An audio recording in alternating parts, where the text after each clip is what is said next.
კოლეგებო, მოგესალმებით, მივესალმებით ჩვენს მოქალაქეებს, კომიტეტის აპარატის თანამშრომლებს, ყველას. მინდა რომ დღის წესრიგით გათვალისწინებული საკითხი წარმოგიდგინოთ. ეს შეეხება საქართველოს კანონის პროექტს უმაღლესი განათლების შესახებ.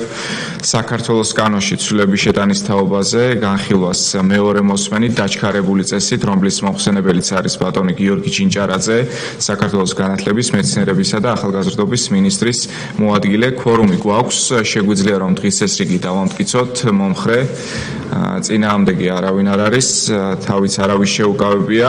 ჩვენ პირველი მოსმენით აღნიშნული საკითხი განვიხილეთ, არის დაჩქარებული წესით წარმოდგენილი, რომელიც შეეხება სპორტსმენებთან დაკავშირებულ სიახლეებს, კონკრეტულად სპორტის უნივერსიტეტთან დაკავშირებით. აქედან გამომდინარე, ბატონ გიორგი, გთხოვთ რომ წარმოგიდგინოთ ეს საკითხი მეორე მოსმენით. მადლობა. მოგესალმებით, პატრიცემულო პარლამენტის წევრებო. სპორტსმენთა ხელშეწყობის მიზნით მეორე მოსმენით განსახილველად წარმოგიდგენთ საქართველოს მთავრობის მიერ ინიციირებულ უმაღლესი განათლების შესახებ საქართველოს კანონში ცვლილების შეტანის თაობაზე, საქართველოს კანონ პროექტს, რომლის თანახმად ფართოვდება იმ პირთა წრე, რომელთათვისაც დასაშვები იქნება ერთიანი ეროვნული გამოცდების გავლის გარეშე SIB საქართველოს ფიზიკური აღზრდისა და სპორტის სახელმწიფო უნივერსიტეტში სწავლა. პირველი მოსმენის შემდეგ განხორციელდა რედაქციული ხასიათის ცვლილებები. მადლობა ხარდაჭერისთვის. კეთილი, ძალიან კარგი. თუ რაიმე კითხვა არ გაქვთ, ბატონ ლადოს აქვს კითხვა? ერთი კითხვა მაქვს, რასაკვირველია, ეს არის ერთ-ერთი საუკეთესოთაგანი ბევრთა შორის. აი გუშინ მქონდა ჩვენ ამას საუბარი, მე მგონა ლადო იქნებოდა ბოჯაძე აქ, იმიტომ ლადოსაც მე ყოველ კონსულტაციას გავდივახარ, ამ მოსასმენად ახმადი იყოს. აი ყურეთ, ჩვენთან მოვიდნენ სახელგანთქმული ადამიანები, ჩვენივე ოჯახის წევრები, რომელთაც თავის თავზე გამოიარეს კოლოსალური დატვირთვა მანამდე, სანამდე ამ დიდ პედესტალს დაეუფლებოდნენ და საქართველოს უკტაყოფო საქმეს ჩაიდენდნენ და მსოფლიოს გაასწრომდნენ საქართველოს თავის პროფესიული წარმატების მეოხებით. და მათქვეს, აი არის ასეთი მომენტი, ჩვენ ახლა რასაკვირველია უკვე მიღწეულ წარმატებად უთვლით აი ამ საფუძვლად, რომ ჩვენ მზაობა გქონდეს მათი უმაღლესი ეს მწვანეშუქის ათების და გადასახადება მივესალმები. ამას უგუგმედება არ აქვს უკვე მიღწეულ წარმატებებზე, ვინმეს გაიარეს და აქვთ ეს მოთხოვნილება, ამას ვერ აუსრულებთ მართალია და ესეც ვიცით. მაგრამ მეორე თემა თქვეს. აი მაგალითად ადამიანმა რომ ძალიან დიდ წარმატებას მიაღწიოს, აი ოლიმპიური ჩემპიონი გახდეს, სოფლიო ჩემპიონი გახდეს, გაცდეს უნდა 17 წელს, 18 წელს, 19 წელს. აი ეს არის ის პერიოდი, როდესაც ჩვენი აბიტურიენტების ასაკი არის. მათ შემოგთავაზეს ასეთი წინადადება. აიმართება ახალგაზრდული მსოფლიო ჩემპიონატები და ეს არის თავის გამოვლენის საშუალება, გენიალური ნაბიჯი, რომ თავის ასაკში უკვე უპირატესობას მიაღწიოს, დაეუფლოს და ის მერე არასოდეს არ შეუშინდება პოტენციურ მოწინააღმდეგეს. იქნებ ვიფიქროთ, ეხლა მე არა ვარ მზად, რომ რაღაცა ის გავამზადო აი პროდუქტი და ეს იყოს იქნებ ვიფიქროთ ამ თემაზე, რომ ამ მწვანეშუქის ანთება ასაკსაც დაემთხვას. მაშინ როდესაც აი შესაძლებლობები იმ ტვინის, აი ამ თეორიული მასალის აღქმის, ათვისების ამ ბიჭებს არ გაუჭირდა, ბიჭებს და გოგოებს ვენაცვალეთ თითოეულ მათგან გადასათქმელ ნაბიჯებს. იქნებ ვიფიქროთ, რომ აი ამ დასაფასებელ გადადგმულ წარმატებაში ახალგაზრდა ასაკში მიღწეული ისინი ჩავდოთ.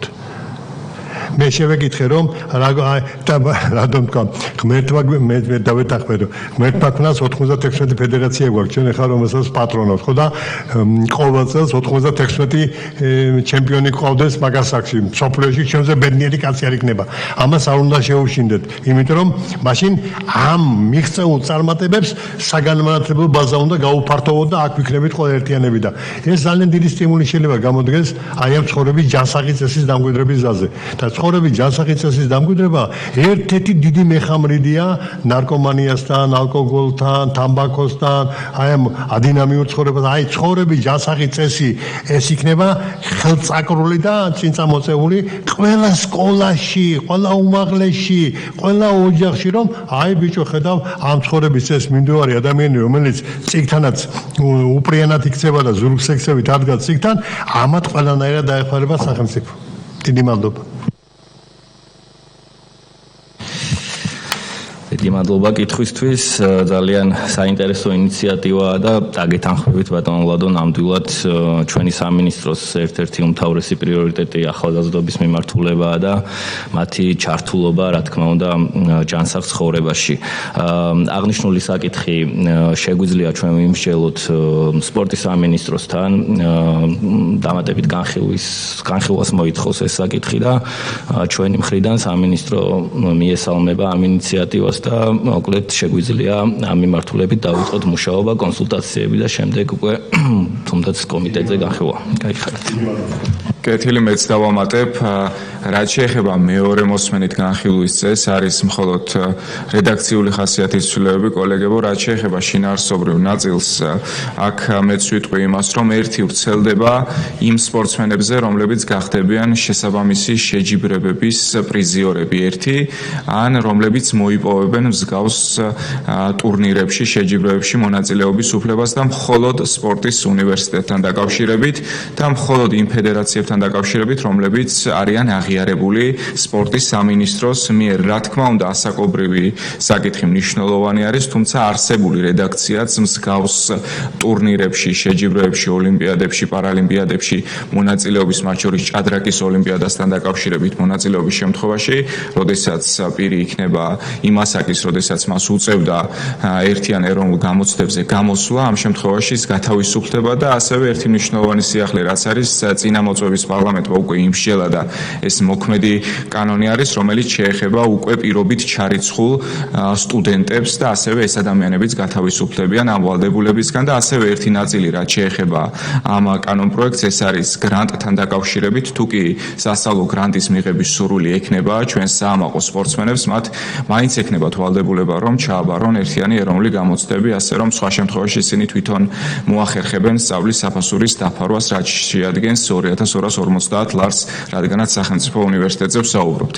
ეს არის წარმოდგენილი ცვლილებები, ვფიქრობ, რომ რადგანაც დაჩქარებული წესით არის, დღესვე შევძლებთ, რომ ვიმსჯელოთ მესამე მოსმენით. ბატონ ლადოც შემოგვერთა, თუ კი აქვს დამატებით რაიმე კომენტარის გაკეთების სურვილი, დიდი სიამოვნებით მოусვენ და შემდეგ შეგვიძლია რომ დავასრულოთ. ბატონ ლადო, ხო არ გექნებათ სურვილი რომ დაამატოთ? მოგესალმებით პირველ რიგში ბოდიშ მოგიხდით დაგვიანებისთვის, რაც შეეხება იცით თქვენ რომ ეს საკითხი ჩვენ განხილული აქვს მათ შორის სპორტის კომიტეტზე, ვიცით სპორტის სამინისტრო, სპორტის ფედერაციების დამოკიდებულება და რა თქმა უნდა ძალიან მნიშვნელოვანია და მადლობა უნდა განათლების სამინისტროს გადაუხადოთ, რაც შეეხება მობილობასთან დაკავშირებით, დაფინანსებასთან დაკავშირებით, ამაზე ბატონო გიორგიმ უკვე გვიპასუხა და ესეც მაინც სამართლიანია, იმიტომ რომ სხვა აბიტურიენტებთან შედარებით მათ მიუხედავად იმისა, რომ ექნება საშუალება გამოცდების გარეშე გახდნენ, თავად მოუწევთ საკუთარი სწავლა-განათლების დაფინანსება და კიდევ უფრო სამართლიანია, როცა მათ არ ექნებათ მობილობის უფლება საიმისოდ, რომ ის საჩუქარი, რასაც სახელმწიფო უკეთებს, იმის გამო, რომ ისინი ამას ნამდვილად იმსახურებენ, ხელი შეუწყოთ, რომ მიიღონ უმაღლესი განათლება, მაგრამ ამ შემთხვევაში უმაღლესი სასპორტო განათლება. მადლობა. კეთილი, მადლობა უთხრათ ბატონ გიორგის წარმოდგენილი კანონპროექტისთვის, მნიშვნელოვანი ცვლილება არის და თუ კი სხვა კითხვა შეფასება არ არის, შეგვიძლია რომ სტომა დავასრულოთ, მანამდე კენჭი უყაროთ წარმოდგენილ საკითხს მეორე მოსმენით. მომხრე წინააღმდეგი არავინ არ არის, თავიც არავის შეუკავებია. დიდი მადლობა, სტომა დასრულებულია. მადლობა მხარდაჭერისთვის.